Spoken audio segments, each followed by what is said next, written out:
आपण एखाद्या व्यक्तीला पाहून जज करतो. आपल्याला कोणीतरी आवडतं, कोणाचा राग येतो आणि कधीकधी आपण स्वतःच असं का वागलो हे आपल्याला कळत नाही. या सगळ्यामागे आपल्या माइंडमध्ये आणि ब्रेनमध्ये नेमकं काय चाललेलं असतं, या गोष्टींचा अभ्यास करणाऱ्या फील्डला म्हणतात सायकॉलॉजी म्हणजेच मानसशास्त्र. सोप्या भाषेत सांगायचं झालं तर सायकॉलॉजी म्हणजे माणूस कसा विचार करतो, काय फील करतो आणि काय बिहेव करतो याचा वैज्ञानिक अभ्यास. तुम्ही एखाद्याला मेसेज केला, त्याचा रिप्लाय आला नाही आणि लगेच तुमच्या मनात विचार येतो, काय झालं, तो माझ्यावर नाराज आहे का? पण खरं कारण काही वेगळंच असू शकतं.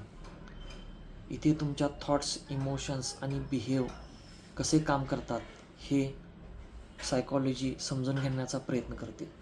म्हणून सायकॉलॉजी म्हणजे फक्त दुसऱ्या व्यक्तीला समजून घेणं नाही, तर आपण स्वतः कसा विचार करतो, असं का फील करतो आणि असं का वागतो हे समजून घेणंही आहे.